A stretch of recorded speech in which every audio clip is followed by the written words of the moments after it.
The final edition of Luke Who's Talking for this NFL season. Here's the retired tight end from LaSalle, Ontario, Luke Willson. Luke, when I think of you, I think Vegas is a perfect fit for you. How you enjoying Vegas so far this week? I mean, I'm battling, Jay. At Vegas so far, it's actually been kind of calm. Most times when I'm here, Jay, it's summertime, there's a pool party involved, and it's the weekend. So getting in late Sunday night, Monday, there's a cold front here. Obviously, this time of year, there's no pools open, and it's been raining. It's been a little strange, but I'm not going to lie. As far as the gambling goes, obviously all good fun here. I've eaten a few punches, I've thrown a few back, and I'm currently in the greens. That's all that matters. That's all you can do, really, when it comes to the tables in Vegas. Patrick Mahomes, he called it a business trip, Luke. That's what he called it. He said he'd bring the team back to Vegas if they win the Super Bowl this Sunday. Now, you played your Super Bowls in beautiful New Jersey and sunny Arizona. I don't know what the temptations were like for you guys there, but do you think there's any chance that these players, the Niners and the Chiefs, are tempted by all the distractions that Vegas offers? Jay, there's definitely a chance, especially in this city and the buzz. Everyone knows Vegas is kind of a wild party place. But you asking me that kind of brings me back to a specific moment in my time. Okay, I remember my second year. I'm still a youngster, not thinking clearly. And it was New Year's Eve. And, we were the 1 seed that year. And all my buddies from LaSalle, Ontario, were going out to have a great night on New Year's Eve. And I was griping a bit because I was young. I was immature. And I was griping to an equipment guy and a veteran on the team saying, man, my buddies, they look like they're having so much fun. I wish I was there. And that veteran leader stopped me and said, Luke, if we win the Super Bowl, you can create a New Year's Eve party every single weekend for the next 3 months. And that kind of dawned on me where I was like, you got to put things in perspective. And you just heard Patrick Mahomes say, hey, I'll take you guys back here literally next weekend.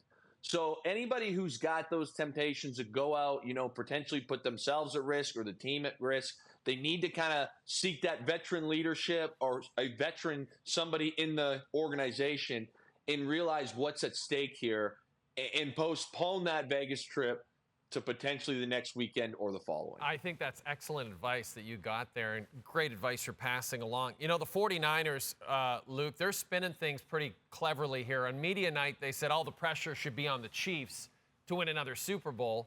I'm curious if you agree, or do you think at this point, Kyle Shanahan in San Francisco, they've been a contender for a long time. Should they be feeling the pressure? Jay, you nailed it. They should be feeling the pressure. All of the pressure, in my opinion, is on this team. And let me explain why.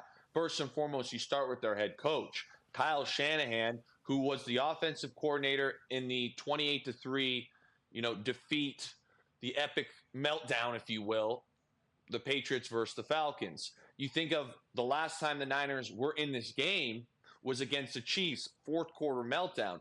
Now you think of the Niners and the success they've had, the ability getting to the NFC Championship seemingly almost every single year. Like, this window is closing. And even when it comes to cap space, contracts, they're only going to have Brock Purdy on a rookie deal for a couple more years. So I think all of the pressure is on the 49ers. If they don't win this year or next year, this is going to be one of those teams that we talk about that we thought could have even maybe been a dynasty, but never got the job done.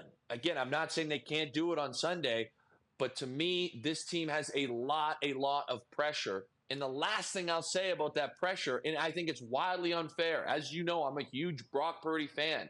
I think the stats speak for themselves. But because of this absurd narrative, he also kind of needs to be the guy to find a way to get this done, or else there's going to be a lot of question marks about him. Again, albeit, in my opinion, very unfair, heading into the offseason. We've also heard a lot of talk, Luke, about how Patrick Mahomes, should he win his third Super Bowl this weekend, he'll now be in the same conversation as Tom Brady as potential GOAT, which is pretty amazing to think about. And I don't know if necessarily you agree with that, but I actually wanted to ask you about Travis Kelce, because there's a lot of talk that should he win this weekend, he might be the greatest tight end of all time. I know you already think he's the greatest pass-catching tight end of all time, But do you agree with that narrative that another Super Bowl win and he's overall the greatest at the position that you played in the league? You know, Jay, I think I would. And the reason I said, like we've said, I believe he's the greatest pass catching tight end of all time. And the tight end position is so strange because, there's really two different roles. And I understand you can look at a guy like Gronk and say, hey, Gronk did a lot more, hand in the dirt, blocking guys. And even on the flip side for this game, Kittle obviously does not have the receiving numbers or the career that Kelce has had catching the football, but he does a ton in the run game. So it is kind of apples to oranges when comparing these guys. But you look at just sheer impact that the position is able to make, and you can't tell me that Travis Kelce doesn't check every single box. I mean, last week while I'm sitting on the desk, Jay, and we're talking about Kelce having more playoff touchdowns than in Mahomes than Brady and Gronk, than Jerry Rice. Like, this guy is there with the greats. He's a tight end. He's done it year after year after year. He's going to potentially have another Super Bowl. I would say that this would cement his legacy. Luke, the 49ers, as you know, they've been favored in this game since the championship games ended. The lines wavered a little bit, but overall, they've always been favored.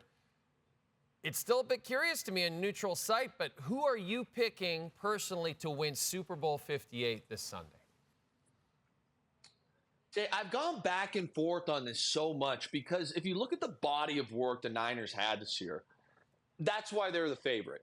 They won 12 games in the regular season. 10 of them were by 2 scores or more.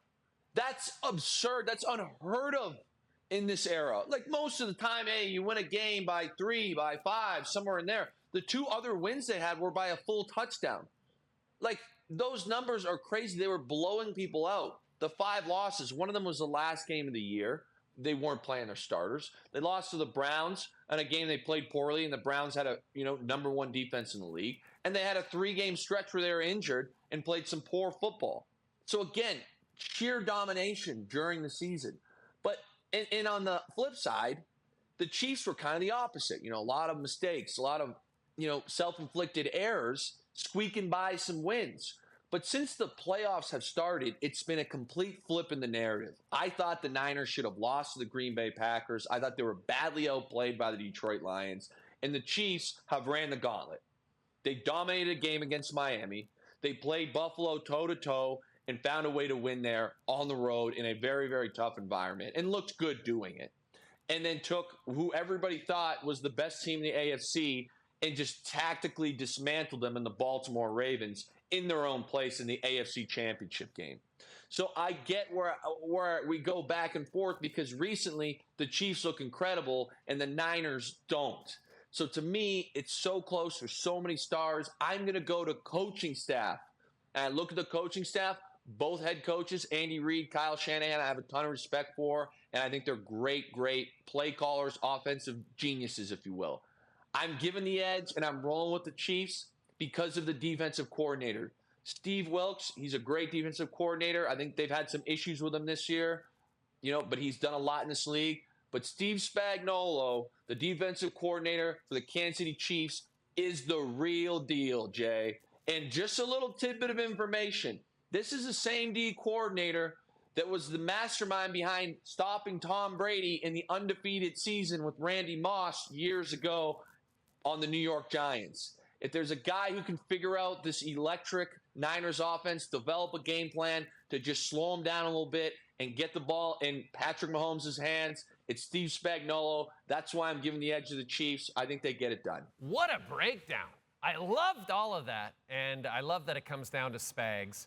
Finally, Luke, the most important question I probably asked you in the entire season of Luke Who's Talking. What's your favorite Usher song? That's a tough one for me. As you know, Jay, I'm a grunge rock guy. So I know the Usher songs, obviously, but I'm not a diehard fan. He has so many hits. I'm going to go a little bit off the beaten path here. I would have to say probably OMG, which I believe, I could be wrong here, I believe has Will.i.am in it. A little auto-tune, kind of a cool intro. I'm going to go with OMG by Usher. That'd probably be my number one. Are we confirming, Jen, that Will.i.am is on OMG? We're pretty sure, Luke. That's how solid we are. Yes, he is. Okay. He is. You've got it. You're practically an usher expert. Oh, exactly. Next time I talk to you, buddy, will be from the field at Allegiant Stadium right after the Super Bowl, just off the Strip. So we'll chat with you then. Have a great week in Vegas. Good luck at the tables. Appreciate it, Jay. And don't forget, Luke will be joining me after the Super Bowl. Look at all the faces here. Kara Wagland, Duffy, Garofolo, Ches, Jesse Palmer, Farhan, Naylor. And yeah, I already mentioned Luke, but you got to mention Luke twice. We're on right after the Super Bowl this Sunday. It's going to be an amazing show.